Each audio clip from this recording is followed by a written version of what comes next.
This program is brought to you by the Media Liberty Alliance Foundation in cooperation with OBBM Network TV, bringing citizen-led, creative local media to the forefront of local communities to foster a greater understanding of constitutional liberty and appreciation of what makes us truly free, starting with you and me.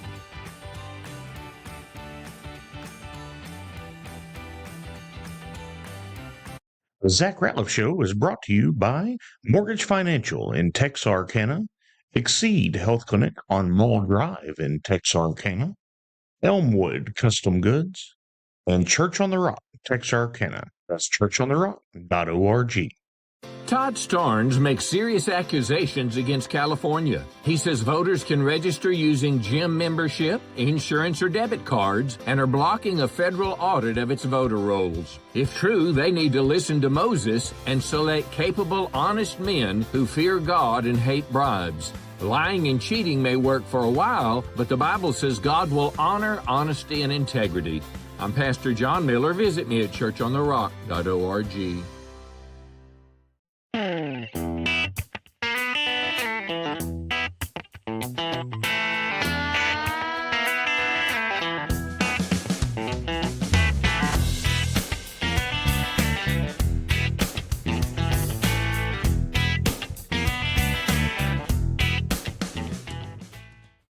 Hello and welcome to the Zach Rateliff Show. I'm Zach. This is Dale, and we're back again. Yeah, you know, it's a weekly thing almost, and so I enjoy this. I have my own radio show, and it's less Austin, more Texas. Yeah, but that's a theme thing, where we talk about the urban versus rural divide in Texas politics.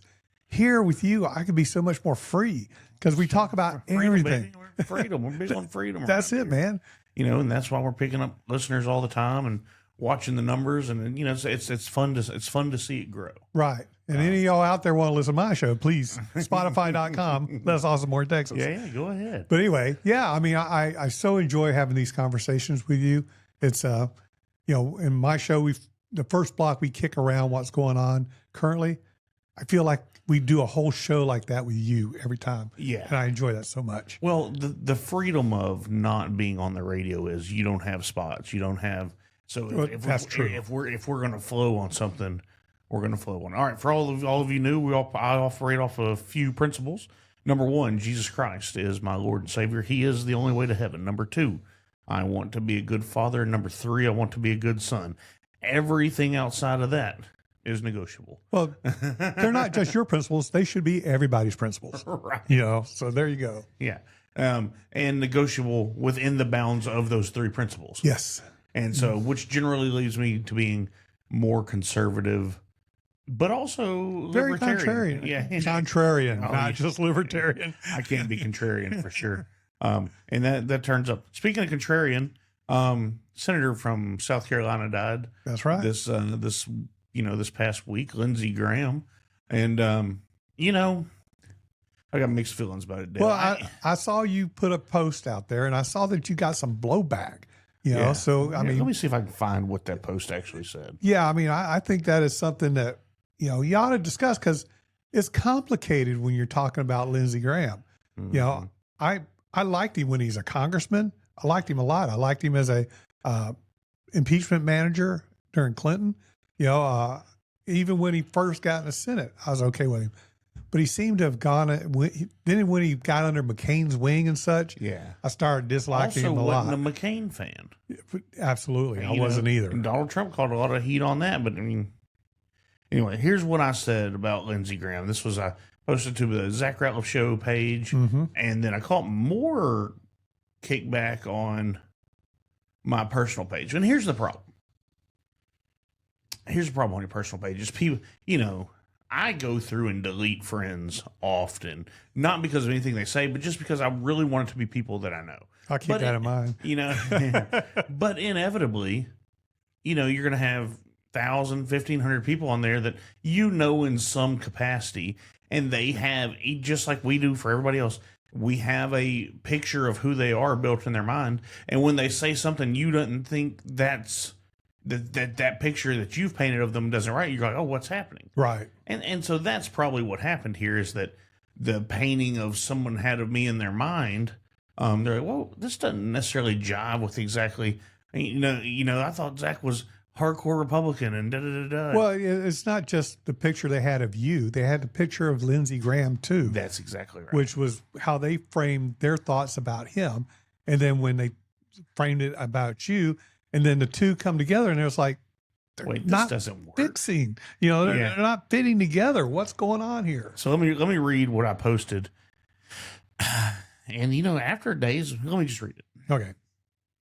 We will likely see more media messaging today expressing shock and sorrow over Senator Lindsey Graham than we have seen for all the Christians being killed for their faith around the world. So let's just stop with that part. 100% I was right on that. Well, you could say that about anybody. Yeah. Because right. Nobody cares about Christians being killed across the world. All right, let me continue then. Senator Graham was a war hawk who seemingly never met a battle he didn't want to involve your children and grandchildren in. You know what? If you look at what's going on in Israel, yeah. Now you have all these people out there singing his praises and such after he's gone, and don't wish ill on anybody. And I'm sad to see a man die. Yeah, absolutely. But they're out there saying, "Oh, he was only a war hawk for peace." I'm like, I don't know about that. I mean, trust me, I believe in a strong military. Oh, I believe in using our military. yeah. I believe in what we're doing right now. It's the right thing to do. Absolutely. But Lindsey seemed to have taken it a bit far. Like you said, there wasn't a war he didn't support. Yeah. Right. I mean, at least from the outside, right? yeah, I never heard him say this was an unjust war. We should not have put a military action on this or that. We shouldn't, have killed anybody, Right. You just never heard that. So he may have had in his heart of hearts, because I don't know it. No, that's right. He might thought this was the way to peace, but from the outside looking in, it didn't look like it. When it comes with the lion laying with the lamb, I want to be the lion. Yeah, absolutely. Okay. All right. So let's go on. Grandchildren in my opinion, he wasn't loyal to the American people, but to the ruling class of elites in Washington, D.C. Now, I understand that's kind of controversial, but here's my thing. Lindsey Graham was with us 95% of the time. Yeah, absolutely. He was there. And mean, one of the biggest things I ever saw him do, things I really, really respect him for, was in the Kavanaugh hearings. Yep. When he tore up the other side he called them out for what they're actually doing. Yeah. And he did it forcefully. He did it bluntly. He did it without apology or remorse. He went after their throats. Yeah. But there was 5% of the time that he was pure establishment. Absolutely. And I can't. It's just like my beef with Greg Abbott, right? Mm-hmm. Oh yeah. I'm glad it takes him 8 years, and then he comes around to see the way things should be.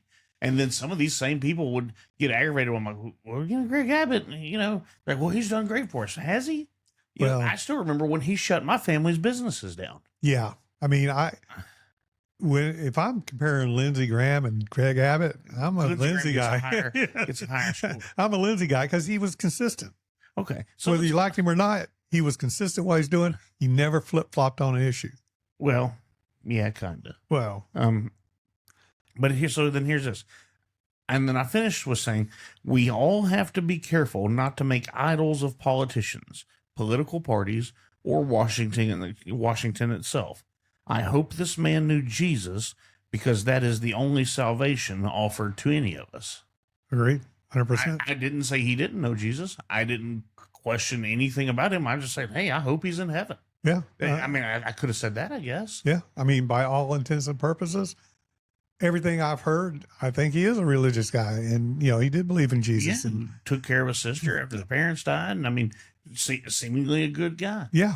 Doesn't change my thought that he was a war hawk that sided with the elites over the people a lot of times. Right. I could say the same thing about you, I just, yeah, because nobody knows what's in somebody's heart. That's what right. I'm trying to say. Oh, yeah. It's like they come out and they say one thing, or they do one thing, or they act a certain way. And, now that he's gone, you got people ascribing his actions to this motive or that motive. I'm waiting for green smoke or whatever to come out of the Vatican to signify sainthood. He's a Southern Baptist.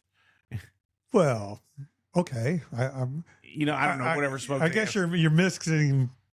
What I'm saying is, they're cantonizing the guy. Yeah. Oh, yeah. And wait a second. Well, they went as far as to appoint his sister to fill his spot. Which maybe she is the most qualified. I don't think she's the most qualified. What I think is she is the best placeholder they probably could have found. Right. And it doesn't give the election one way or the other. That's right. So she's going to sit there for a few months, do Lindsey stuff, in his name, in his honor, whatever. And they're going to have their primary here very shortly, I guess. Yeah. And decide who is going to be the Republican nominee for that seat, because they've got to pick somebody now. Right. Because he had already won his primary. Right. He already had won the primary. Which, back to my other point, he was a 31-year sitting senator that got primaried. Everybody wasn't just, now he won, don't get me wrong. But once again, and there are people on my on my page like, speak no ill of the dead. My mama, I'm like, I didn't. I spoke no ill. I haven't said, the worst thing I said was, I feel that he sided with the elites over the people sometimes. And if there's anything I know about you, you got an opinion and you like to share it. Yeah. And that's all you're doing. Yeah. And that's right. And that's freedom, baby. That's right. And those people, they have all the right to go on there and tell me that I'm wrong. Yeah. And, let's don't get our panties in a wall. If it offends your ears, don't listen, right? Yeah. Yeah. Or do. I mean, we like listeners. Well, that's true. And the controversy is not bad. But there wasn't a whole lot of controversy in this. I mean, this was just people knee jerking around. It's like when the Bowie County Patriots up here invited an independent candidate for governor to come talk to the people. A lot of people clutched their pearls and went, "Oh my God, you're supporting a non-Republican." And it's like, no, we just want to hear what she said. What she had to say. Yeah. So, and looking back, I'm glad to have had her on this show. Yeah. I'm glad to have heard what she thought. Do we need to bring her back before the election? Probably not. No. I mean, it's always interesting to hear the other side. I do that when I'm in my truck. I'll be driving and, at home, Fox News or Newsweek or something's always on. But when I get in a truck, I like to flip around to MS Now and CNN just to hear what the other crazy side's saying. One of my one of the shows I watch a lot is weekly. I watch Bill Maher's show just to kind of, which he's becoming a sensible liberal. That's how, when Bill Maher is becoming a sensible liberal, that's how far left that the Democrat Party That's is. right. I mean, and even Fetterman, I mean, he's looking at maybe swapping parties. I mean, my goodness, what is this world coming to, Zach? I don't know. All right, let's move on to a local issue here. We've got our friend Nancy White coming to town this week. Okay. She'll be speaking at Dixie Diner. Right next door. And it's all over this data center stuff. I still haven't made taken a position on it. Okay. And because but I'll say it for everybody that's new that doesn't. I have it in my mind that we have private property rights. Now, I also agree that we should take care of our natural resources, and I don't think that people should have to pay for you to have your private property rights. So I'm going to set this table in my advantage, and then you can fight against it. Okay, not a problem. but just so everybody knows that I know that's what I'm doing, and then Dell worked for NASA. He's much smarter than me. He'll make this happen. Here's the way I see it. Now, I don't know that they are getting any tax abatements. I don't know that that's a thing. But I'm going to factor this into it in case they are and once again, I'm not coming out in support of, I'm just not coming out against. Number one is the power issue. Okay. For one of the ones proposed here in Bowie County, the only permit that has been pulled is for power generation. Mm-hmm. So if it's going to be behind the meter, self-sustained power, okay. That eliminates that threat. Right. And ideally they would support creating more than needed so they could feed it to the grid to increase our power. Now, I haven't seen that, but I'm just saying ideally. But anyway, the only permit that's been pulled or applied for is to create their own power. So that one, okay, we're there. Number two is the water issue. We live in a swamp. in between two rivers. Now, I understand that I can give some on the water. We want to make sure we have enough water. Currently, Texarkana doesn't have enough water processing availability through our current infrastructure to continue to expand westward. Mm-hmm. That is an issue that has to be addressed. That's all I can say about it, is that now, if it's a closed loop system and they're able to go deep enough underground, but once again, these are a lot of ifs and buts on there. And so, well, you've got an aquifer. Let's say they're not on city water, but they drill their own well. They drill 20 wells, right? Whatever it takes to get the water volume they need.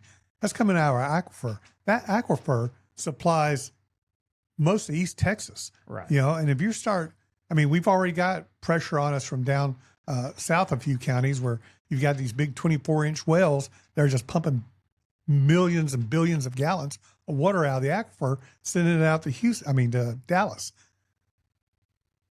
I hear what you're saying about property rights, but that's a resource that everybody uses. Right. Well, and the water rights are already a heavily legislated thing in Texas. So, well, funny you should say that, because we just had Cole Hefner, a state representative, come to the Bowie County Commissioner's Court yesterday. Yeah. And he was talking about getting legislation to form a water conservation district here in East Texas. Well, those conservation districts are all over Texas. There's blues and reds and pinks just designated in different ones. Here in East Texas, we're white. That means we have no conservation districts. So maybe we need one. Maybe we need one. And I'm not against that. Let's create the rules for these people to play in. Yeah, I'm not the biggest Hefner fan, but when he got up and spoke, I heard he did good. Actually, he convinced a lot of people in the room, and I think kind of myself too. Yeah. It's like, okay, I'm against government bureaucracy, and the more government usually is bad for me. But this seems to be a case where here's another stopgap to protect the people. Well, here's another hurdle. And as you know, I wasn't at that meeting. I have a job. Mm-hmm. Too bad. Right. I like the lifestyle it creates for me. Yeah. So that being said, been there, done that. Right. So that being said, the one thing I heard about it was they're talking about needing an office and possible staffing. Oh, and yeah. all this. And my mind immediately goes to, why can't we do this without all that? Why do we need that? Why can't it all be done digitally? But that's a whole different conversation. Well, even if I don't want to turn over my water conservation district to AI. No. Period. No, that's not what I'm saying. But why can't you do it from the office everybody already has? Well, for one thing, you're creating a new thing. Okay. This is a new bureaucracy. And you've got to have a leader. You've got to have a board. You've got to have logistics and all that stuff. Okay. So I wasn't seeing it as in-depth as what it is. Yeah, it is. It's a new agency, a government entity, so to speak. And part of the case he was making is some people are saying, why don't we just do it in our own county? Right. And let other counties do theirs. And, we might work together, we might not. But the thing is, he's talking about a 16 county water conservation district. Right. Whereas if you have one county, all those costs we just talked about are multiplied 15 times. Right. So you've got to have a boss for this conservation district, a staff for this one. Or we can share it between the 50. Yes, and we share cost amongst the different counties. Okay. And that's one of the things. Now, the one thing that I'm still on the fence about is which way they go is they want to pay for this by water usage fees or property tax increases. And it's like, everybody in the room was like, no, we don't want no property tax increase. We're trying to get rid of them. So water usage seems to be the way to go. And Hefner seemed to be thinking that was the way that the people who are planning this are wanting to go. So that's one thing. Now, I know that's a little bit off the water, the AI thing, but it's connected because if you have a water conservation district, they're looking at the groundwater that potentially these data centers would suck up. Yep, that's right. So, and they would be able to put regulations and requirements, et cetera, on those things. All right. Yes, and we'll come back to that. Now, you talked about you're on the fence on data centers. I'm not. No, We've got to have data centers. Data centers There you go. are necessary to our national defense, to our economy, very soon to almost every aspect of our life. I use AI a lot too. I use it to prepare for the show. We're using it to create this show. Yeah. So, I'm not opposed to data centers, but what I am looking at is where they put those data centers and the reasons why they do that. I'm old enough to know. I remember the days back when I was a young professional coming out of college, and the NIMBY stuff going on with nuclear power. That movement became so strong in the United States it shut down nuclear power. Yes. For half a century. Yeah, for half a century. And it's one of those things where it's like, we can't do that with AI. So we need better solutions. We need the right rules in place to do it safely, correctly, environmentally, and to get the most out of what we can. Right. Now, I know the technology is evolving all the time. I mean, 10 years ago, a data center came out, in Virginia or something. It took massive amount of waters and massive amount of power. Well, the technology's gotten so much better, thanks to AI, right. That it's easier, cheaper, less resource intensive. Which is any technology ever, even the same back to the nuke stuff. Right. Look at these small modular reactors we have now. That we're going to have now. We don't actually have those out there yet. Right. But they're all, we got some test reactors out there, but they're not commercial yet. Right. But they will be, because the technology moves on. My problem with data centers isn't the technology, really. It's not even the old technology versus new technology. It's not so much, I get the NIMBY stuff, not in my backyard. That's what NIMBY means. And it's, I see the same people, the same rationale saying it for data centers that they set up for nuclear power plants back in the day. However, the thing that's really hooked me into this is the lack of the people being able to decide what kind of community they're going to live in. Because when you talk data centers, they're sticking it out in a cow pasture somewhere out here for 600 acres. Yet, they're going to build, multiple power plants out there with emissions. Data centers have noise pollution out there. They tend to be light up and destroy the night sky, stuff. All that stuff is out there that, affects people. You're a big property right guy, and I know that. But would you like your house 60 feet away from the property line of a data center? Probably not. I'm guessing. If it's, at 85 decibels day in and day out, and, all the deer run off, it's like. Yeah, I saw a deer crossing Richmond Road the other day. They don't go that far off. Yeah. All right, let me answer that. Okay, go ahead. First of all, if there was land beside my house for sale, and I was overly worried about what they were going to do with that land, I too have the option of buying it or getting a group together to buy it. So if I'm just worried about what's going to, knowing that it's for sale and knowing that there's something that couldn't, whether it be another neighborhood or whatever, I've got the option to buy it or have it get bought. Well, could you outbid a international company looking to buy that? I'm a free market person. If you're going to buy it, what would you use it for? They have a plan for it. Do you? Can you attract investors? Right. To go do that? If I believed enough in it, I could. I know, but I'm just saying, you'd have to convince everybody else, I want to buy this land to do nothing with it. Right. Exactly right. But however, I still have that option because it's a free market principle of if you can, you go do it. So unincorporated county property is different than municipal property? In what way? Well, cities have all kinds of zoning requirements and regulations. Once again, that's back to a legislation thing. And that's what we're looking at now. Yeah. It's not that we're opposing data centers.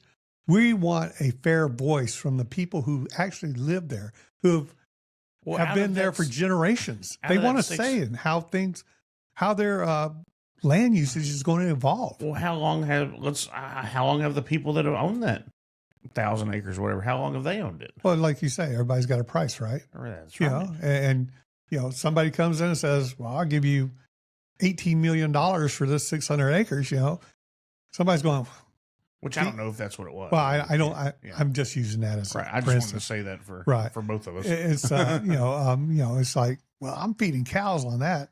And it's actually, I pay taxes on it, and you're going to give me generational change money Right. for that. Yeah, I think I'll So do there's it. a family that could be better off because of it. Family, And they're, so what?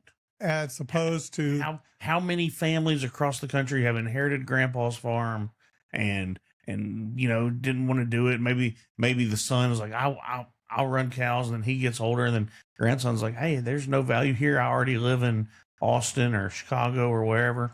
I'm gonna sell this, and people get aggravated. but you're completely discounting the after effects, the long-term situation that these people find themselves in after one person or one small group of people sell their property to a major corporation to build a industrial scale facility right next to them, right in the middle of their. Let's talk about some of the Neighborhood. after effects then, and this will go to our Okay. tax abatement issue. Which, once again, I don't know if there's any tax abatements in this or not. There almost always is. In fact, every Which, data I'm against abatements. and every data center in Texas has already got an exemption from sales tax from the state. Well, so here's the some of the rough numbers on the proposed one on the 600 acres. Okay. $1 billion project with a B, Mm-hmm. up to a $2 billion project. The school district there, which is Leary, has $1 million a year ISD budget. As it stands currently, the taxes that the school district would receive from that project is $11 million a year. Okay. So let's say we abate 50% of it. They would still get $5.5 million a year over their current $1 million budget. Okay. How is that a problem? Well, for one thing does Leary ISD need $6 million a year Well, in their budget? I mean, how many kids are in Leary ISD? well, know- could they then bring in Redwater and Hooks and really create a better situation, a better learning Maybe environment? Redwater and Hooks don't want to be joined to Leary ISD. Okay, so they have Yeah. choice. Exactly, they do. But what I'm saying This is, guy, you keep saying more money's better in education. well, that is not what I've said. That's what you just said. I'm saying they would have access to it. They would have access to a lot more tax money. But is that a good thing? Is that the right thing for our kids? I think that we spend too damn much money on education today. Just because, they're open up, maybe Leary will have a multi-million-dollar football stadium for their high school team. You don't know. Yeah, exactly. They'll have a Olympic swimming facilities or a dive thing or an arts theater thing, all kinds of stuff that they'll just throw more money at because Right. they're going to spend it if they got it. Now that's a whole different issue, though. But That's that's a people issue where we got this money. Who do we elect to steward this money? That doesn't have anything to do with the money. But you're going back to opening up the pocketbook, and or they don't have to. Just you're or right. could They don't give 'em- have to. They could give them 100% abatement and not take any of the money. They could, So but we don't want that either. Or they could do a pilot, a payment in lieu of taxes. yeah, And that's one of those things that's what those NDAs are, the non-disclosure agreements that our elected officials are signing, so they can't tell us what they're doing. That's one of my major do we problems. know that any elected officials have signed it? Oh, absolutely. Okay. They're the ones with the actual authority. They're not giving it off to some staffer and say, "Oh, sign this for me." Well, I wasn't aware that the elected officials had signed any. Well, I believe they have. At least the county judge would have to. I don't know why. Not for the purchase of it. He wouldn't. So who would sign an NDA for the county? The county wouldn't need to sign one until But the purchase was done. No, they sign them before. They actually, when they get negotiations, these companies will do it. In fact, Spencer, who is running for state representative, is going to have legislation to He's going address for a these. 6-month moratorium, isn't he? Yeah, So that's what he said in here the other day.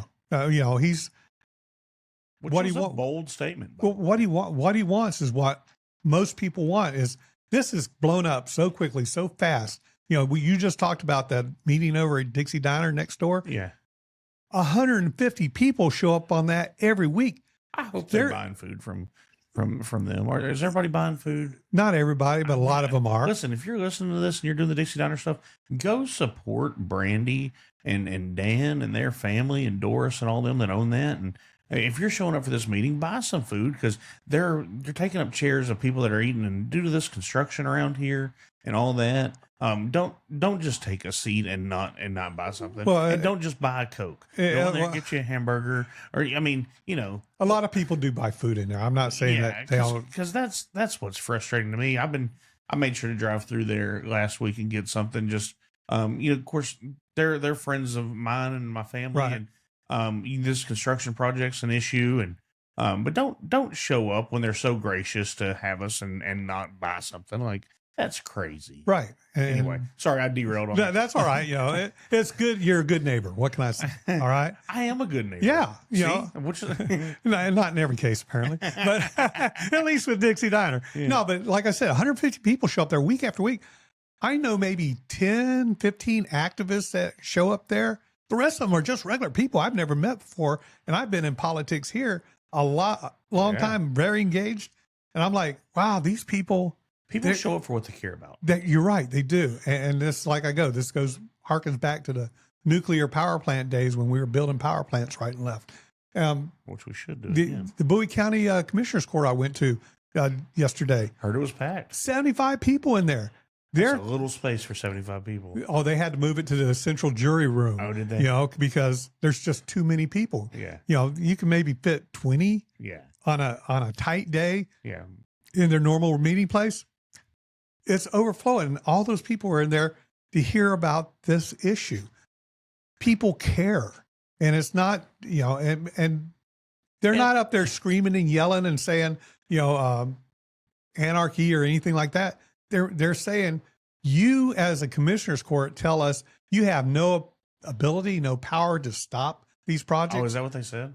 Absolutely. Okay. I mean, Judge Howe goes, what you want us to do about it? You know, it's like, he goes, we have no authority. We can't, he goes, this power plant could come in, buy property and build it and run it. And they don't even have to tell the county. I find that very hard to believe, but that's what he said. You know, but what it was, which is why we have to go back to people like Chris Spencer, like, hey, we need the right legislation. Yeah, and it was good that he sat in there also next to me. He did yesterday? And yeah, and he listened. You know, he didn't get up and speak. He didn't speechify. He just sat there and listened to what the people were saying. Oh, Chris didn't speechify. No, and it was one of those. It was a learning experience. He's a friend of the show. I enjoy. Absolutely, but you know, the people got up there. They spoke and they said, "Well, you could do this and you could do that." You know, what about the fire? You know, we're not set up for a fire at a facility like that. Right. A battery energy storage unit. Those things burn out of control. We don't have the hazmat materials. Those get hot. We don't have emergency management set up for that. What about see, here's my problem. Stormwater runoff. You know, none of these things are addressed. Here's my problem. I'm much more likely to get behind you and get in with you on the battery energy storage systems. I'll get you there because I can see a lot more. You know, I was in Canton when they did the thing. You know, right. Nancy's a friend. I mean, that being said, I haven't seen the same danger from data centers. Like, I don't think lumping them in together helps anything. I think it just makes it look like you're just trying to get a big win on all of it, right? Well, I mean, you just said that you see the battery energy storage systems, right? Yeah. How they could be bad things, maybe. Well, all these data centers have to have battery centers. Okay. So those two are tied together. So are they the size of the same size battery? Bigger. Okay. Way bigger. Right. I mean, these things, because I'm willing to listen. That's why I've been wanting to get somebody on here to talk to me. Like, I just don't know. Well, you can't put a data center in a strip mall. You've got to build a massive. So how many times have you been going around down the interstate and you see these massive warehouses out there? Yeah. That's a data center size. Is that what those are? Yeah. Well, no, it's not what they are, but that's the size. It's comparable to what. Especially here at DFW, you just drive by them. Oh yeah. I mean, but then again, they're storage places, you know, logistics hubs. These things are, they've got their own power plants on there.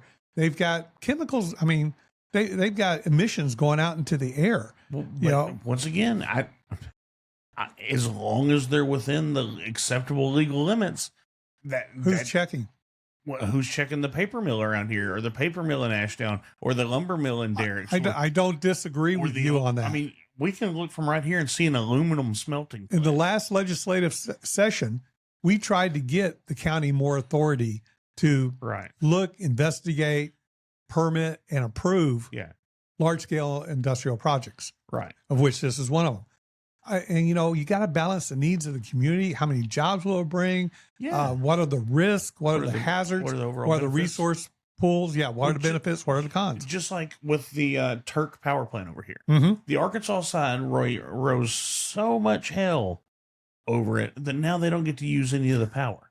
Yet we do here. And that is a state-of-the-art power plant. I mean, that's the cleanest coal power you can get. And I think this should be a warning to the anti-data center people too. All the money in the world tried to stop that thing. And the names behind it, I don't know them personally, but I mean, I do know the names, but I don't have a personal relationship with them. Like, if that group of, but once again, the citizens can't, and they delayed it for years and years and years. But let me tell you, and this will go to one of your points, by the way. Okay. I have to pass the entrance of that to get to my deer lease. Mm-hmm. And, I can see the glow from my deer stand. So there you go. So that's your light pollution. Now, also, it's out in the middle of nowhere. But you can hear the rail cars hooking up, and so I understand.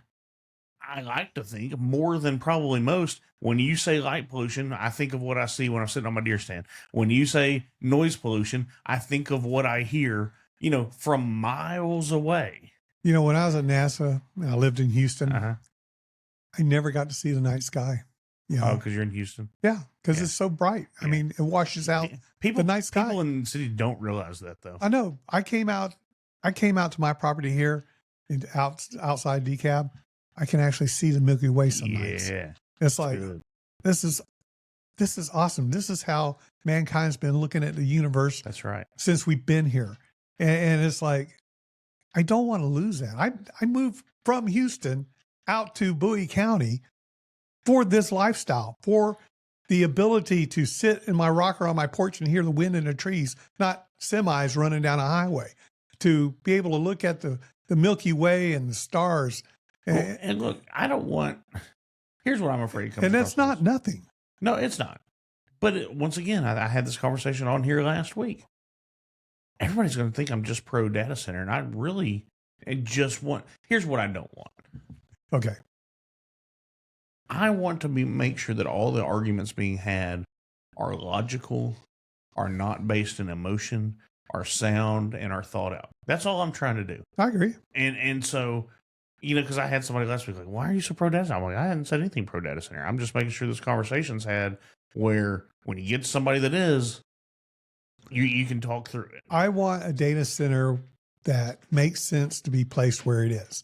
I want a data center where if it's around people, those people welcome it and say, this is what we want. Right. I don't want it where it's not because the community wants it. It's because a corporation says, well, I can buy 600 acres for a penny, right. and just use it.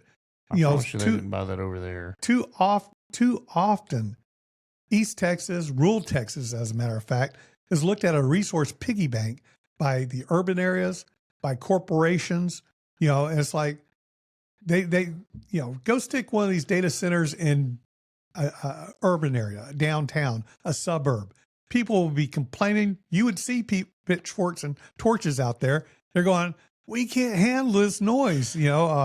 It's too bright. I have to put blackout curtains on my windows, to keep the light out. Let me read you. I'm sorry, I'm ranting. No, I needed you to because I needed to search this. Okay. That's what I'm good. Let's let him roll for a second. Let me read you a story. Yes, sir. Now, this is a legend. It's not a fairy tale, right? It's a legend. Okay. In the mid-19th century, Jefferson, Texas was a booming inland river port on Big Cypress Bayou, connected to Caddo Lake and the Red River. It was one of Texas's most important commercial centers in the 1860s to early 1870s, shipping massive amounts of cotton and goods via steamboats, rivaling or surpassing many other towns in volume. Now, also, I searched this through Grok, so if anybody wants to look this up, and then it's going to TSHA online is where it's for sourcing this from.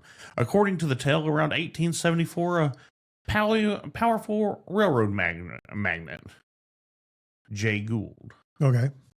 a major figure in the Gilded Age of railroading, visited Jefferson. He wanted to route a major line of his Texas and Pacific Railway through the town and establish a hub there, which would have run tracks down the main street.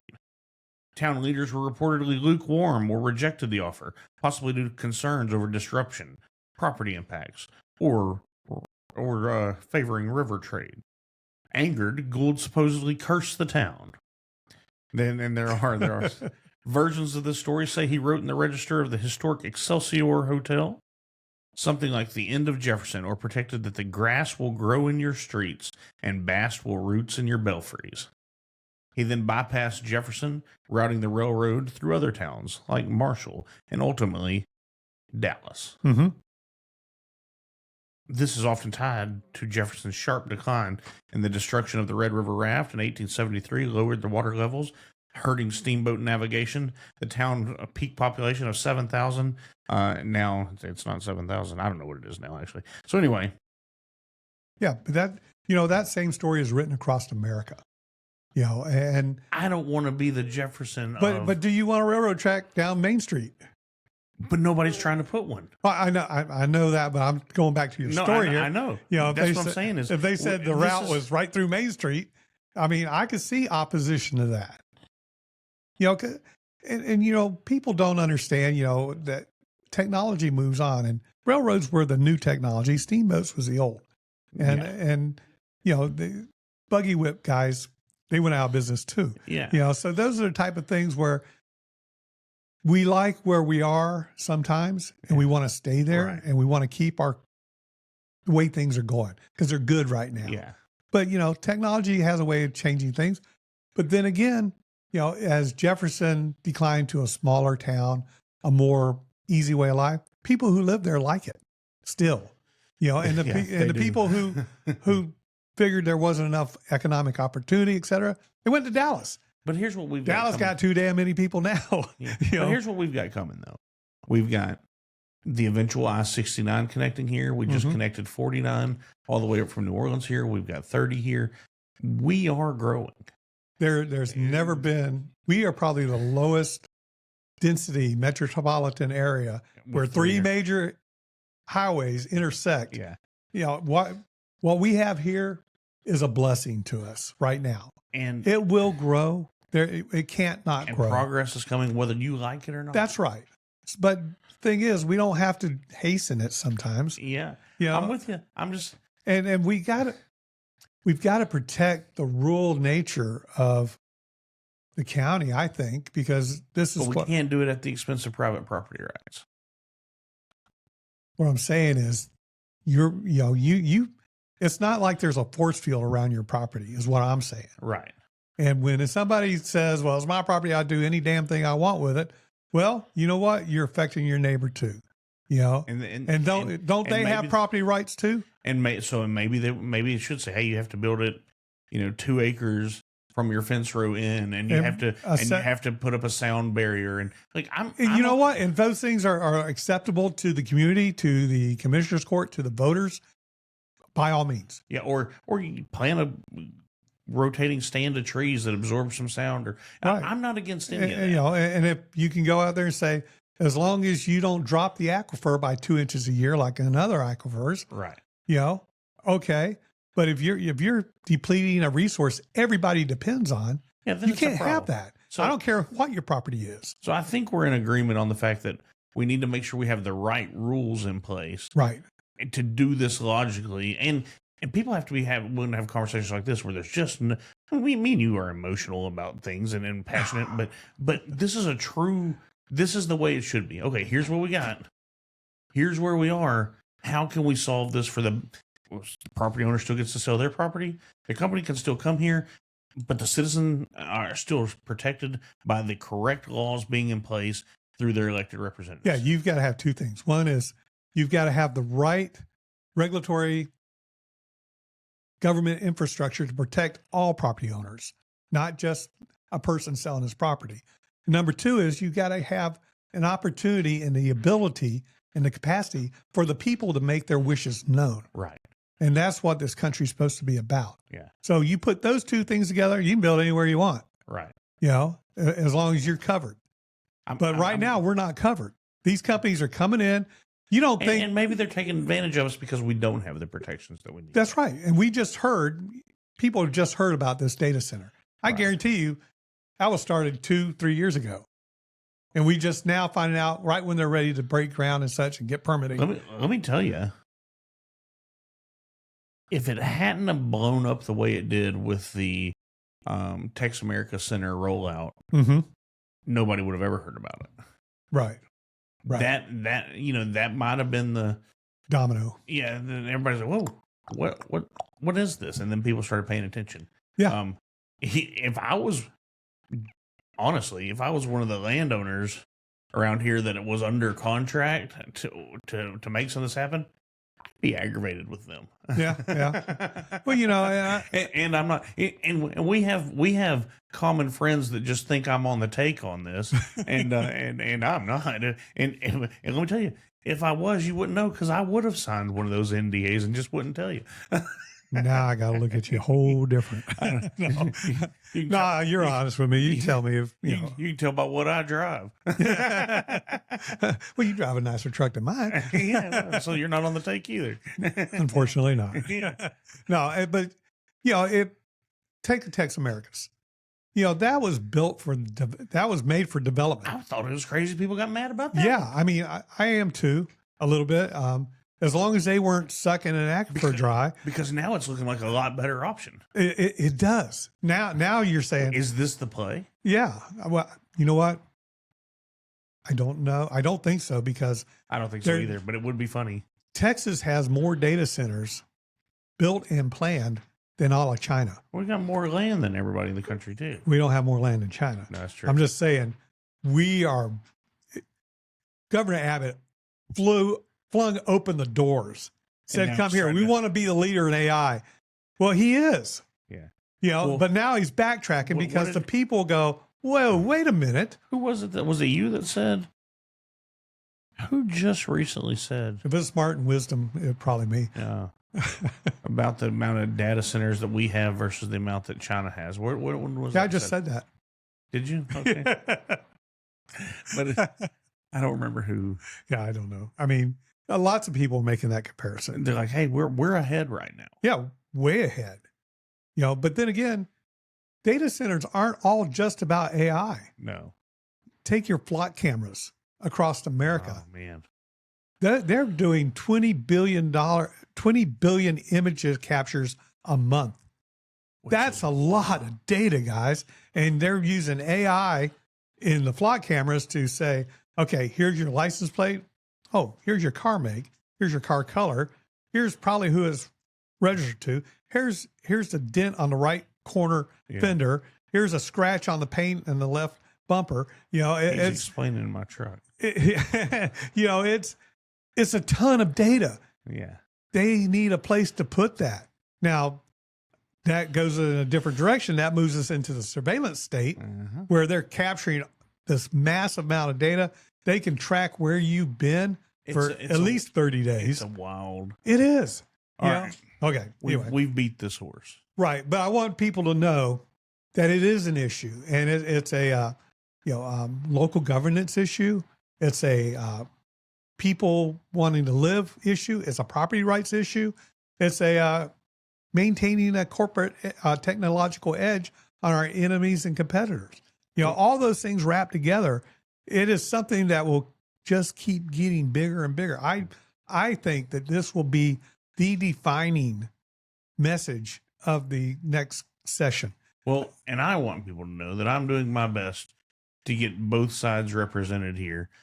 And I'm working on getting, here's the hard part. I'm working on getting some pro data center people in here from these companies. And look, they're not big on talking right now either. And so give James Dickey a call. He used to be an RPT chairman. So give me the contact. His company out of Austin is a consulting company, and he has taken on the big data center clients. Okay. And he'll come out here and give you a song and dance on how great and wonderful they are. That's all a little song and dance. Yeah, that's it. So anyway, that would be one guy. So anyway, I'm just saying, and this is not a part. Hey, we're going to go to break. We'll be right back. The Zach Rateliff Show is brought to you by Mortgage Financial in Texarkana, Exceed Health Clinic on Mall Drive in Texarkana, Elmwood Custom Goods, and Church on the Rock, Texarkana. That's churchontherock.org. At the Texas Democrat Convention, Ben Flores defended Senate candidate James Tallarico. He said when they say James is going to hell, we'll say we're all going to hell. He was trying to foster party unity, but why would anyone align themselves with hell for political power? Jesus said hell is real and is a place of eternal terror and perpetual pain. No candidate or party is worth that allegiance. I'm Pastor John Miller. Visit me at churchontherock.org. Welcome back. Thanks, Dale. As everyone knows, I am a working real estate professional, so there you go. I'm going to try to sling some property if that phone rings every now and then. And I'm more than willing to hear the insides of how real estate business works. You have been on some interesting conversations. Yes, I have. And this one was kind of interesting too. But anyway, and what's funny about that is, I believe that, I don't know if you'd say this, you probably see that I'm truly who I am, no matter who I'm talking to. I've known that for a long time. Anyway, like there's no pretense. You're just getting 100% Zach. It's all Zach here. All right, let's finish up the status center thing. Then we're gonna get into. Okay. Well, the last thing I want to say about this is not a partisan issue in Texas. Yeah. You have Democrats opposing it. You have Republicans opposing it. Yeah. Actually, this is a bipartisan issue right now, and basically, I think the thing you'll see where differences are and how they want to address it. Yeah. Other than that, they're on the same team, guys, because they're here because they hear the people out there. Yes. Both sides are, and they know both sides have to get elected, and they know that this is something that drives people out of their houses, out of their cars, into the Dixie Diner, into the county commissioner's court, into these local meetings out here. What, 2 or 3 weeks ago, maybe 2 weeks ago, at the Patriots meeting. Oh, I want to talk about that too. At the Patriots meeting, after the Dixie Diner, we had an overflow from people coming. I guess I just didn't get enough of it. We had at the Patriots meeting, we just had a kind of a round robin about it. That's how passionate people are. And this is how the country's set up to work. That's right. This is America. It doesn't matter which side you're on, the conversation, the way we're dealing with it, that's Americana, baby. Yeah. That's exactly right. Let's talk about one thing that came out of last night's event that we were at. Okay. Which was pizza. Pizza. It was Americans for Prosperity. Right. By Kay Burton put that on, and it was, and I'm going to work on getting her on the show, and that'll be a good conversation. But here locally, there's kind of been a rift, a chasm between like the county Republicans and the Patriots and the right. Bowie County Republican Political Action Committee. And, right. But I saw a good thing last night was that we're starting to kind of bridge that. Like, all right, we've all got to be paddling this boat the same way. Well, you had Bowie County Republican Party precinct chairs in the meeting last night. Yeah. You had Cass County Republican Party chairman in there and a couple of his people. You had the AFP people. Yeah. You had Bowie County Patriot people in there. Yeah. The only person you're really missing was the Bowie County Republican Party chair. Yeah, but he might have been working or something. I don't He's always working, whatever. Yeah, because but you're right. I had to make arrangements to get there. The tone was different. Yeah. It does sound like everybody wanted to pull together. They understand the stakes of what's coming in November. Right. And they realize you got to hang together. Unity has always been the Democrats' biggest strength. We need to make that brand. That's right. We need to start writing for the brand, no matter who we are, no matter what our difference is. As I hate you. I don't like you. I think you're doing it wrong. I think you're doing it wrong. Okay, but at the end of the day, when it comes down to voting for the nominee that was selected, Yeah. you got to make an X here, make an X there, or not vote. Right. That's your choices. Yeah, and it was good to see that kind of put together. Some conversations were had around. That's good to bring up. Yeah, and it was good to see some conversations had around. All right, let's duct tape this thing back together. Yeah. There's nothing stronger than duct tape. That's right. It's duct taped about it. It's staying. He'll fix anything. All right, let's get into some of these articles All if right. you've still got time. I do. I'm retired. Yeah. DC. I made my living. DC Drano on X.com. After President Trump declassifies proof of foreign interference in the American elections, which when's that happening? Tomorrow, I think. Yeah. Every rhino, or as I like to refer to them, the Democratic wing of the Republican Party, who won't pass voter ID, will be seen as aiding and abetting foreign enemies. Well, That's a theory, so we'll see if that. I look at them as trans-publicans, but Yeah. you know, you know what? People are almost they're beat to death over that issue. Yeah. You know, it's like, okay, we know that the Republicans are stopping the SAVE Act. Yeah. You know, now the Democrats are totally united. They ain't never going to do it as a political elite. Yeah. Regular Democrats on the streets are like, yeah, so what? You know, I got to show a driver's license, rent a car, get on an airplane, open a checking account. Yeah, that's right. You know, it's all those things that make normal life, doable. Yes, I agree. Yeah. So anyway, but people, they're just like numb to the shenanigans coming out of Washington. That's what's sad. Okay, moving on. Eric Daugherty. U.S. inflation just stunned the experts. It fell negative 0.4% month over month, the largest plummet in 6 years per CNBC. Oh my God. With oil prices the way they are, with the fighting wars and, you know, the affordability crisis, how is that even possible? Gasoline and fuel were down nearly 9% month over month. Wait a minute, aren't we still bombing Iran? Aren't we still? It's amazing what happens when we step in and say, no, we're just going to hold the straight. Yeah. And we dare you to take it from us. Yeah. And you know, to your point earlier, and to the whole Lindsey Graham thing, this is when it's good to be king. yeah. This is when it's good to be the baddest boy on the block. That's when you're able to utilize the powers and authorities that are invested you by the voters of the United States of America. And look, here's the deal. You can see, you know, my dad says this, and if you'll go back and watch that episode, people will hear him say it. He's too compassionate to be a Democrat.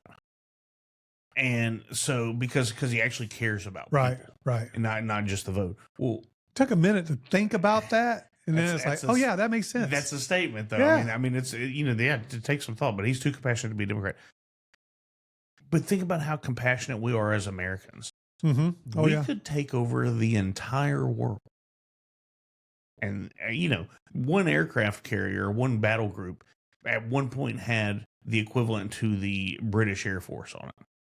Yeah. You know, I mean, so we've got 11 of them floating Yeah. around just in case. But let me temper that and say, look, Iran, we've stomped them multiple times. They're still persistent. Also, we haven't gone no holds barred. True. We've been very strategic. We didn't just go make them glass. Yeah. Well, you don't have to do that. If we'd taken out their infrastructure, that country would be done with right now. Right. And a lot of innocent people would have starved to death and died That's of right. starving of thirst. You know, and you're right. Trump is compassionate on that. He says, I won't break the country. I won't Right. kill the people. You know, I only want to go after their leadership and their military. And that's the difference. Their leadership is killing them. Absolutely. For supporting us. Of course, I've heard that the Kurds are starting to move into some places and all that. So that'd be good. But anyway. With all the guns they stole from their Iranian resistance fighters. Right, that's exactly right. I get it. But anyway, year-over-year inflation is 3.5%, lower than expected. Here's the deal. You have to remember this 3.5% is on top of the 3% last year, which is on top of the 10%. And that's how all these prices get up. So we need negative inflation. But with oil, even I was watching this morning on Fox Business is what I watch in the mornings. And, you know, it started off with oil up, you know, $3 a barrel. And by the time I left, it was only up $1.50 a barrel. So, $80 a barrel. yeah, and that's up. what I saw. You Yeah. know, and so it's getting more manageable. So just wanted to make sure and talk about that. Well, you know, at the beginning, all this stuff way back in the dawn of history called March, You know, oil is going to be $200 a barrel, right? Yeah. That our economy was going to collapse. Has it? The American economy is amazing. It is. It's the free market system, or the best version that there is of it. You know, we do we do a good job. Okay, here's this from Doc Pete Chambers, Doc, two-time guest, friend of ours. He uses some words that I really don't know, so you're gonna have to undumb it for me, Dale. Texas scorecard doesn't really want the truth. They are now playing the halogenic dialectic. So halogenic dialectic. So they're talking like the Greeks. That's the Greek way of debate. Yeah. And so why would you ignore a Green Beret lieutenant colonel with 8 years of experience who directly met with the governor? And anyway, he's just saying, hey, be careful on some, because I quote Texas scorecard all the time. And he's just saying, hey, firsthand for me, some of this, be careful with who you're trusting on some of this stuff. And so nobody is 100% trustworthy. No. You know, I mean, except for me. Except when it comes to property rights. Yeah. But anyway, unless you're the property owner. Everybody has a spin and a perception. And we talked about this earlier before the show. You know, it's like, you may have a perception of Lindsey Graham as this way, Saint Lindsey, or super conservative Lindsey, or warmonger Lindsey, and both can be true, That's right. But the thing is, it depends on what your perspective is on that persona. Well, it's just like we talked about in the show that you did with me and Hunter Davis last week. Mm-hmm. I love that show. Yeah, that's good. I had fun. It's where your Overton window is. Mm-hmm. Yeah. Depending on how you see what you see. That's right. So there's that. Okay. This is from Nick Sorter on X.com. It says, infuriating. Democrat Kentucky Governor Andy Beshear is refusing to stop issuing driver's license to illegals driving multi-ton trucks with no ability to speak basic English. Have you seen how many people are dying because we have these illegals driving these trucks all over the place? Which, let me make a full circle about what we've been talking about with our data centers. Please bring this back to data centers. So. Well, actually, it's not a data center. It's a solar farm, the Rabbit's Foot we have here in Bowie County. Yeah. I've noticed that over the last several weeks, where the county changed the road. This man has a bone and he isn't going to not chew on it. Well, where the traffic patterns changed on the county roads to make these country roads where you go in and out one way to accommodate the big construction trucks and such, where they put exit only out on 259. Now it's exit only in English, and there's a little sign there that says exit only in Spanish, which says, do we have people driving these big trucks that only speak Spanish and they can't read an English traffic sign? At one point, of course, let me give you this. Like, there's a certain percentage of statistics that are just completely made up. Now, I always say a different number on that because nobody knows what. So a lot of statistics are made up. But there was this was even before I did radio. This would have been 2020-ish. But there was a number, and it was, I want to say it's like 65 or 70% of illegals couldn't read Spanish, much less, we're illiterate in Spanish and English. Yeah. And so, hold on. Well, let me just see what Grog says. We'll have fun with this. Well, illiterate is one thing. Yeah, you should never drive a piece of heavy equipment being illiterate and not be able to read anything. But if you're only conversant or can read in your native language and you're out driving on U.S. highways, oh my God, you should not be driving on our highways, period. Oh, well, yeah, if you don't hold a license, I don't even like that deal. Well, I've got a license in Mexico so I can drive on your, I've ridden in cabs in Mexico and it is terrifying. Well, I had a driver's license in Saudi Arabia. And it was terrifying there because not only because I not read the signs, they have no traffic laws. And really? My God, you go up to a 4-way stop, traffic will be lined up 8 across because they're just like going around everybody. If there's a space, they'll fill it. And the thing is, if you get in an accident in Saudi Arabia and you're an American or somebody not from Saudi Arabia, it's your fault. Yeah. Because if you weren't in their country to begin with, It wouldn't happen it wouldn't have happened. because you didn't know the way. So their legal system says you're at fault. Now, maybe we should do something like that in America. If you're an illegal and something bad happens, your fault, his fault, nobody's fault. Yeah. It's still your fault because you were here. That's interesting. I drove across Ireland one time, Mhm. and it's opposite side. Oh yeah, I And did all that in that. Scotland. And we were in a van. It's a standard.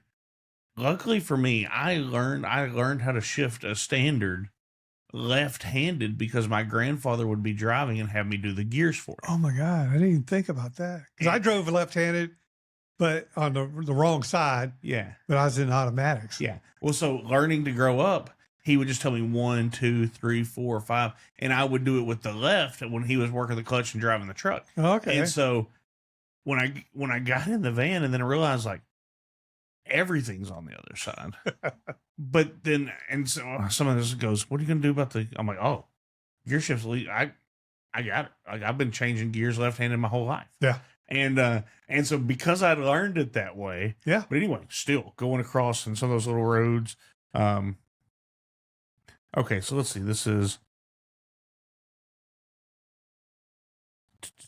so, Well, if I had shift gears left-handed, I'd be Oh, like it- my son, trying to learn a stick shift. He's like, Dad, I Yeah. just want an automatic. yeah. Well, and when that was it, just doing that. And just luckily I had that skill set Yeah. from growing up shifting gears or I would have just been screwed. Okay. Pew Research, 2019 analysis, 57% of Mexican unauthorized immigrants, looks like were illiterate in Spanish. Much less can read our signs. Yeah, Well, this says but they gave those commercial licenses out like candy.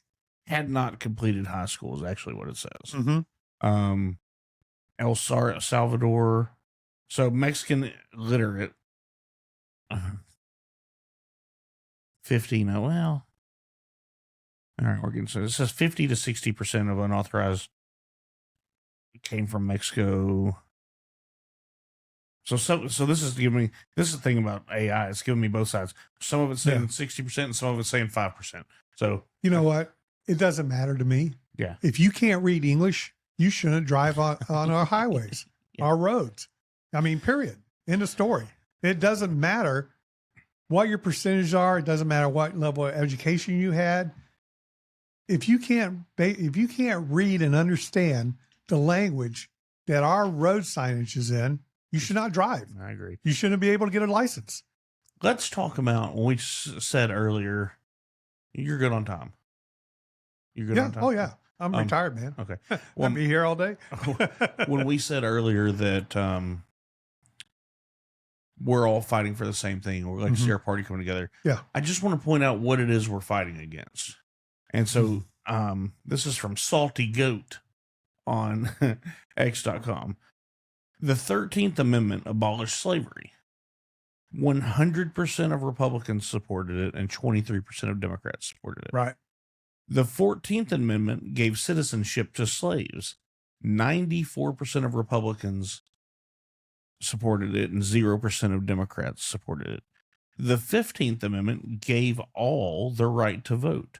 100% of Republicans supported it and 0% of Democrats supported it. He goes on to say, don't let the Democrats lie about who they are and who they've always been. And then we could even push that on. The Democrats in the 1800s started the Ku Klux Klan as a voter enforcement wing of their party. Yep. There were more by percentage. There's a higher percentage of Republicans vote for the Civil Rights Act than Democrats. Everything. The Republicans have always represented freedom for everyone. And that's why the Republicans have to be together on this.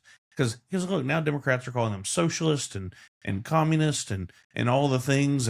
But it's for the people. They've never been for the people. Not one time have they been for the people. Do you want to hear the response from the Democrats? Yeah, please. The response from the Democrats is, well, that's because the old Democrats are now today's Republicans and the new Democrats are yesterday's Republicans.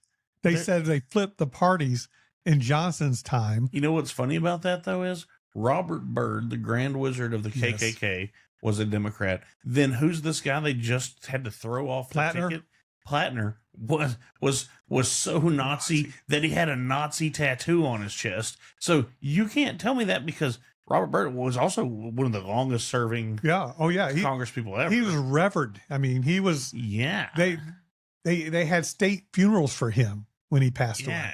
Big deal. Yeah. So I just And then Plattner, he didn't just have a Nazi tattoo; he had a Nazi concentration camp tattoo. Yeah. I mean, my goodness, they will forgive anything on their side as long as they can take power. So the Democrats have always been against us. Well, then that comes to this from Eric Doherty. The DOJ just busted a threat to kill Donald Trump Jr., one of the president's sons. The Democrats are the party of death and violence. Yeah. All the time. Look how many times they've tried to kill Trump. Yeah. Here's this, talking about death and violence. This is from the Kobasi letter on X.com. President Trump has formally notified the U.S. Congress that the U.S. is at war, which that's a big deal once you say that, because that means he can use all of it. Yeah. And you know what he did there? He reset the clock again. Yeah. I mean, he's not stupid. Yeah. This move gives Trump another 60 days to use the military in the region without congressional approval, and said that's as of July 7th. Yeah, he's definitely God, I heard the Shark Tank guy, Kevin, what's his name? He goes, he thinks that Trump is tenderizing Iran right now, getting them ready for an agreement by, basically saying, 4:30 today, we're going to take your house and we're going to blow it up, make sure everybody's out of there. He is just tearing the IRGC and the ruling elites up. He's not attacking the people. He's just like, you know what? I'm going to hurt you till you say uncle. But here's the beauty of this. We got to have peace. We got to have peace. We got to try to negotiate. Okay. Mm-hmm. So then when he was doing that, like, Trump's an idiot. Why is he going to negotiate? These people want, they're never going to follow through with this. This is what you wanted him to do. And then once the mullahs broke it, it's on them. He tried to go the other way. You want to know the Democrats' position on anything? It's the opposite of what Donald Trump is trying to do. Absolutely. And what the Republicans are trying to do. No matter what. Yeah, no matter what. Even if they were closing the border to protect union jobs 20 years ago. Yeah, 15 years ago. Democrats have been all over that. Yeah, it's like, oh, we've got to protect our borders. We got to protect our union brothers and sisters for a good job. Now it's like, we need the voters. Bring them in. Let them vote illegally. Just crazy. It is. All right, this is from Benny Johnson. He's usually I like Benny on it. So President Trump is allegedly planning to announce that both senators from Georgia, John Ossoff and Raphael Warnock, are illegitimate due to election fraud. That is expected. Announcement is expected. Well, the FBI has been looking into Fulton County big time. Well, and we saw that during the election with the Trump tried to get Kemp to look into it. Oh yeah, I know. And Kemp wouldn't do it, and the Supreme Court. I go, well, the court shot him down every time. Courts never took up the issues. They said no standing, XYZ, process. They never, ever ruled it on the merits of the election being stolen. Exactly. Period. So it's all going to get, look, maybe I'm just more okay with this than others. Maybe I have drank the Kool-Aid. Okay. Golly, this seems like a good plan. It's like watching the A-Team. Love it when a good plan comes together. That's right. And by all means, it does seem to be working out. Yeah. Now, whether that's divine providence, whether it's, Trump's just that far ahead, or whether it's luck. Yeah. Now, if they come up and say these two senators were illegally elected because of massive voter fraud, which I think there was in Georgia, I don't know that changes the reality on the ground. No, I don't think that. I don't. These guys were sworn into the Senate. They're still probably going to be in the Senate. What this does is give their challengers an issue to run on. Say, they stole the election. They're the ones who want to prevent you from having free and fair elections. Yeah. And not have the ability to cheat. They're the ones for that because they benefited from it. That's exactly right. Then, which is why we need the Save Vote Act. Okay. This is another one from Eric Doherty. President Trump confirms that the United States of America will be paid by Middle Eastern nations in exchange for securing the Strait of Hormuz. 20% security tax. And that's why oil isn't going through the roof today. Which is so funny because that was Iran wanted to charge a toll. We said no. Yeah. And now, but see, they just wanted to charge a toll just for transit. Yeah. We're providing security services. And we're saying We're the somebody got to pay for it. Yeah. You ain't getting it for free. This is not our oil. This is your oil. Yeah. So yeah, we're gonna recoup some of our costs, which is what Trump did with Ukraine. Yep. Where Biden was giving billions and billions of dollars of weapons to him. We'll sell it to you. We'll sell it to. We sell it to the European Union. Side note on the Ukraine thing, I just figured Russia killed Graham. Why do you think that? Well, I don't know. I mean, if you can believe what the doctors have said, where he had an arterial tear. Well, I believed that before they said that, though. Then I was like, oh, okay, because he was over in Ukraine, and then he comes home and dies. Well, they should have killed him 20 years ago if that was what they wanted to do. I'm not saying they did. That was just my first thought. Like, I wonder if the Russians killed him. See, I never thought that, because it's like people die all the time. It's true. Sometimes I wonder if I'll wake up, when I go to bed. So it happens. Yeah. And not everything is a conspiracy, guys. Not everything. Even though Zach thinks so. I don't think everything's a conspiracy. Sometimes it is. All right, this is from Eric Doherty. That's why you and my wife get along so good. Yeah, and we do get along well. Never mind. In a stunning admission, Senator Elisa Stoken, Democrat from Michigan, announced that if the Save America Act becomes law, quote, it would be hard for any Democrat in any state to win any election, unquote. Wow. That says they got to cheat to win, huh? I mean, that's kind of what she's saying. I mean, that's unless you take her as what she's saying is true and saying, most Democrats are too stupid to get an ID. They're too stupid to Democrats thinks everybody's prove what country they were born in. I mean, give me a break. Yeah. All right. So here's this from Benny Johnson again. President Trump's Thursday evening speech to the nation will reportedly show newly declassified intelligence reports that reveal a foreign nation's plans to interfere in the 2020 election. So he's going to throw it in. He's going to show the fraud. He's going to show how international or how other nations have been interfering in our elections. And he's going to say, why do we not have the SAVE Act? Let me ask you this. Do you think he's going to blame the Russians? I don't think it's the Russians at all. Me neither. But that's what the Democrats did when Trump got elected the first time. Yeah. That's Russian collusion. That's when they should have killed Graham. Yeah, exactly. Not that I'm glad he's dead for all those out there that think I'm a hater. Let's see.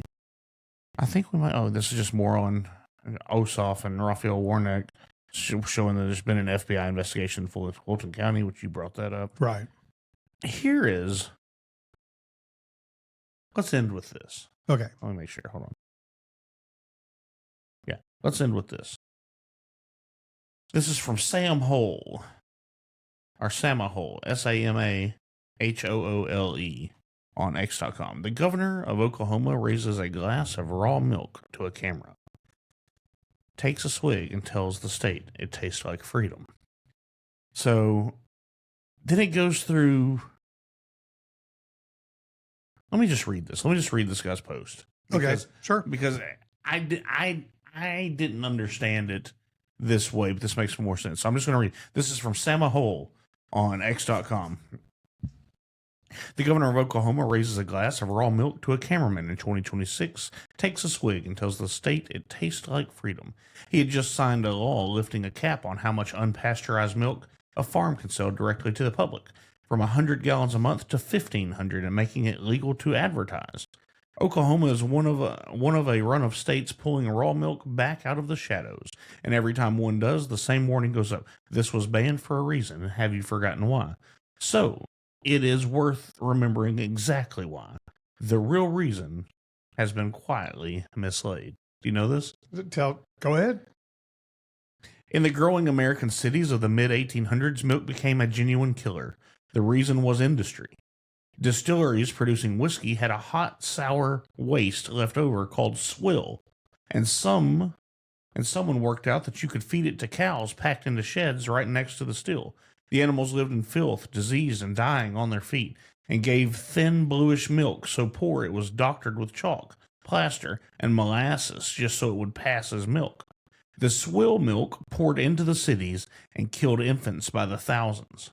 That was the scandal that built the case for pasteurizing milk and regulating dairies, and it was a fair case against that milk. Here is the part that quietly got folded in. The same law that rightly killed off the distillery slop dairies also swept up the clean stuff. Milk from healthy cows on grass on small farms, drawn in clean pails. All of it got tarred with the swill dairy brush and pushed toward the same ban. And once the big pasteurizing plants and the consolidated dairies were built, keeping the small raw producer locked out stopped being about disease at all. It became about who was allowed to sell milk. The filthy urban swill dairy vanished a century ago. The suspicion it earned got pinned permanently on a farmer selling clean milk from healthy cows at his own gate. They banned the milk of dying cows fed on distillery waste, which was right, and then kept the ban aimed at the farm down the lane, which was never the problem. You know, that's kind of straight out of the concepts of Upton Sinclair's Concrete Jungle. Is it? Yeah. I've never read that again. It's one of those things where it's exactly what he's describing. In fact, when I leave your show today, I'm going to stop in Bowie County at the Amish market, and I'm going to pick up a half gallon of raw milk that we get every week. We make yogurt out of it, butter sometimes.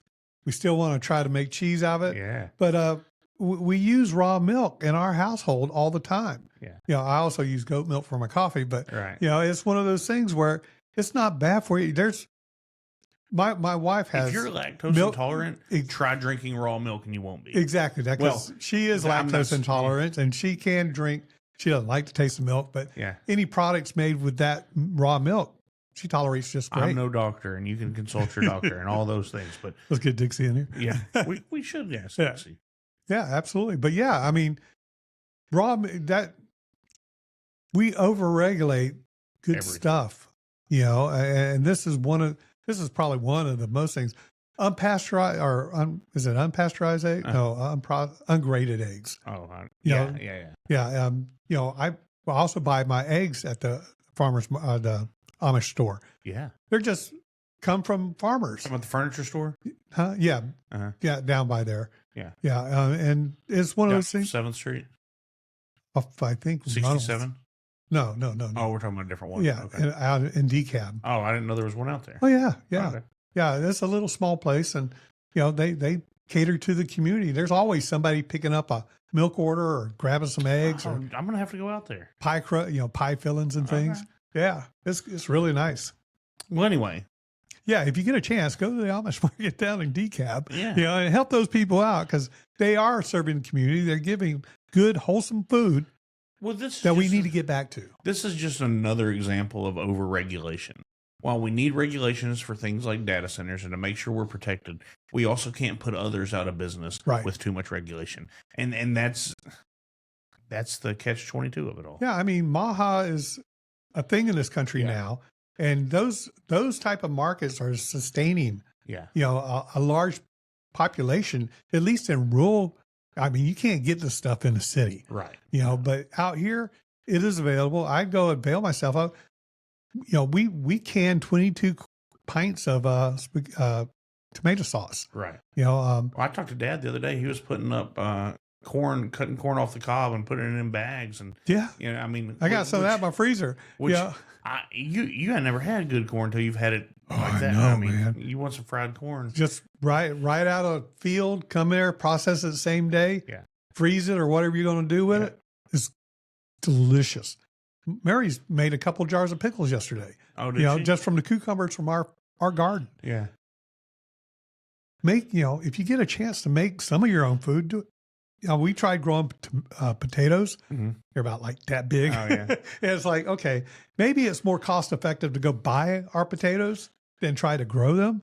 But there's many other things we can grow. You know, even like onions done, if you put a little, I can't remember what my dad's neighbor puts on his garden before he plants his onions, but it's to take that sulfur out of the dirt, and they'll be so sweet and so good. But the other day I cooked, I made myself homemade tacos, but I did it with, I had gone to the Mexican meat market over here and got some homemade tortillas, and then I took some deer that I had killed and processed myself, and I cut up, and then I put some of that corn that I was talking about, and I browned it, and then I had corn, deer meat, tacos, and it was amazing. Oh yeah, I mean, we used to be a country that did food like that. Yeah, I think we're going back to that. A lot of people want to. Mary has a friend in South Texas. She's like, I wish I lived up there so you could show me how to can some of that stuff. I'm like, too, baby. I said, go down there and spend a day or two with her. Yeah. And show her, because she's done that with other of her friends. Right. It's a lost art. Yeah. It's, we would like to do that in our church, get a canning group going there. Well, shout out, Mary. Okay. Anyway, let's get out of here. Okay. Thank you for today. No problem. Look, we're just trying to keep everything relevant. Just trying to talk about what needs to be talked about. I hope all of you have a good day. We'll be back. Do it all again tomorrow. I hope God blesses each and every one of you. Later.